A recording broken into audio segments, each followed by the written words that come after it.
सभी विद्यार्थियों को मेरा नमस्कार। आज की कक्षा में हम पढ़ेंगे सांवले सपनों की याद अभ्यास प्रश्नों के उत्तर।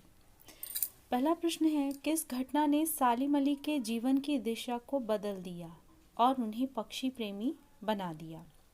उत्तर आपका आएगा, बचपन में सालिम अली के एयरगन से एक नीले कंठ की गौरैया घायल हो गई। ने सालिम अली के जीवन की दिशा बदल दिया। इसके बाद वे पक्षी जगत को बचाने की मुहिम में जुड़ गए और पक्षी प्रेमी बन गए। आपको पाठ पढ़ाते समय मैंने बताया था कि बचपन में उनकी एयरगन से चिड़िया घायल हो गई थी और उसके कष्ट को देखकर वो दुखी हो गए थे।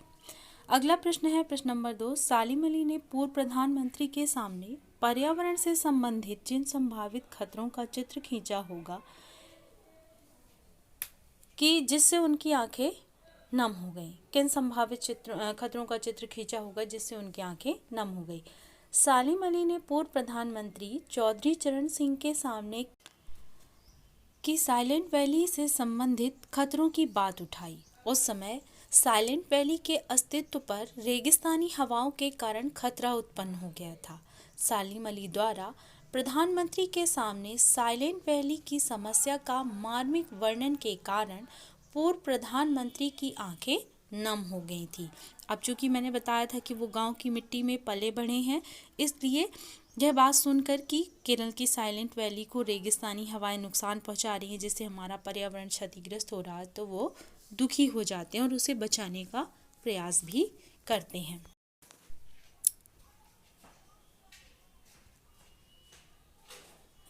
प्रश्न नंबर 3, लॉरेंस की पत्नी फ्रीडा ने ऐसा क्यों कहा कि मेरे छत पर बैठने वाली गौरैया लॉरेंस के बारे में ढेर सारी बातें जानती है? उत्तर आपका आएगा, D.H. लॉरेंस 20वीं सदी के अंग्रेजी के प्रसिद्ध उपन्यासकार थे। प्रकृति से उनका गहरा लगाव था। उनका व्यक्तित्व बिल्कुल साधारण था कि उनके बारे में किसी से कुछ छुपा नहीं था। इसीलिए उनकी पत्नी फ्रीडा ने कहा कि लॉरेंस के बारे में एक गौरैया ढेर सारी बातें जानती है। इस प्रश्न का उत्तर आप अपने शब्दों में भी लिख सकते हैं कि वो अपना ज़्यादा से ज़्यादा उस समय गौरैया के साथ बिताते थे और पक्षियों से बहुत अधिक प्रेम करते थे, इसीलिए उनकी पत्नी ने ऐसा कहा। आशय स्पष्ट कीजिए। लॉरेंस की तरह नैसर्गिक जिंदगी का प्रतिरूप बन गए थे। लॉरेंस का जीवन बहुत सीधा साधा था। प्रकृति से उनका गहरा लगाव था। सालिम अली का व्यक्तित्व भी लॉरेंस की तरह सीधा साधा व सरल था, अर्थात वो भी उन्हीं की तरह पक्षियों से, पर्यावरण से बहुत अधिक प्रेम करते थे। तो जैसे वो प्रकृति के लिए काम करते करते प्रकृति का हिस्सा बन गए, वैसे ही सालिम अली भी बन गए थे।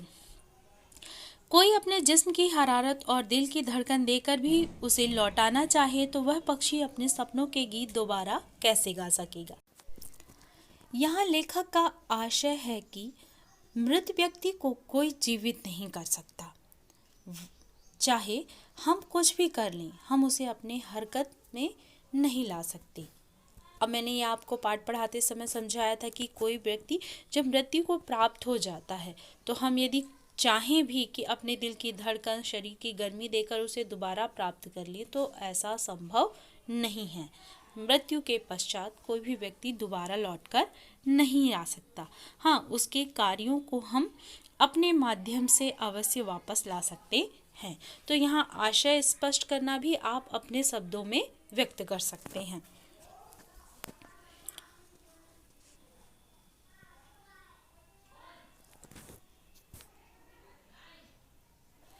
अगला प्रश्न है, सालिम अली प्रकृति की दुनिया में एक टापू बनने की बजाय अथाह सागर बनकर उभरी। अब यह भी आपको आशय स्पष्ट करने के लिए ही दिया गया है।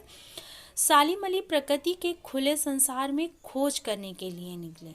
उन्होंने अपने आप को किसी सीमा में बांध कर नहीं रखा। वे एक टापू की तरह किसी स्थान विशेष या पशु पक्षी विशेष में सीमित नहीं रहे थे।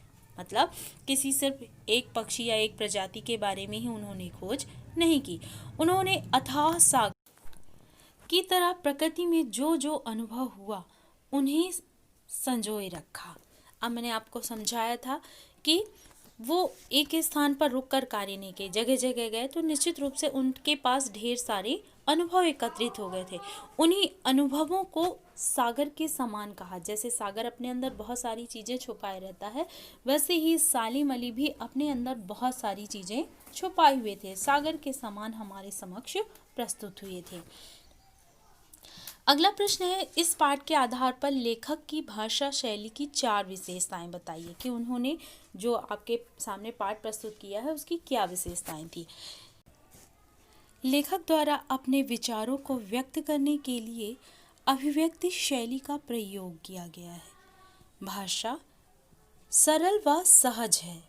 उर्दू व अंग्रेजी के शब्दों का प्रयोग किया गया है।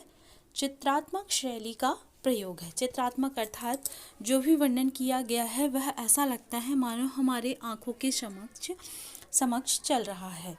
तो इस प्रकार से लेखक की ये पाठ जो उन्होंने लिखा है उस पाठ की विशेषताएं हैं। अगला प्रश्न है, इस पाठ में लेखक ने सालिम अली के व्यक्तित्व का जो चित्र खींचा है उसे अपने शब्दों में लिखिए।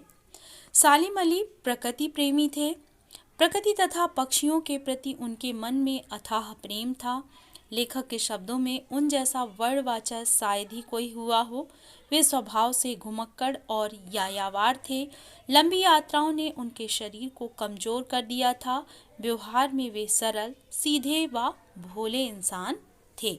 तो इस प्रकार की विशेषताएं आप लिख सकते हैं और पाठ में जो आपको समझ में आए वो भी आप इसमें जोड़ सकते हैं। सावले सपनों की याद शीर्षक की सार्थकता पर टिप्पणी कीजिए। सावले सपनों की याद शीर्षक संस्मरण की दृष्टि से सार्थक शीर्षक है। संस्मरण अर्थात किसी की यादों का वर्णन। लेखक जाबिर हुसैन द्वारा अपने दोस्त सालिम अली की याद में लिखा गया एक नायाब संस्मरण है। सावले सपनों का अर्थ मनोवांछित इच्छा से है। ये इच्छा व सपने सालिम अली के थे कि वे पक्षियों की प्रजातियों को सुरक्षित रखना चाहते थे और यही सपने सालिम अली की आंखों में बसते थे कि कैसे धरती पर पक्षियों के प्राकृतिक आवास को सुरक्षित रखा जाए। अतः शीर्षक सार्थक होने के साथ साथ पाठकों को प्रेरणा भी प्रदान करते हैं कि जैसे सालिम अली और D.H. लॉरेंस ने पर्यावरण को बचाया, उसके लिए कार्य किया और वो आज भी याद किए जाते हैं, वैसे ही हम भी पर्यावरण को बचाने का प्रयास करें, उसमें पाए जाने वाली पक्षी, जीव जंतुओं की प्रजातियों को सुरक्षित रखें।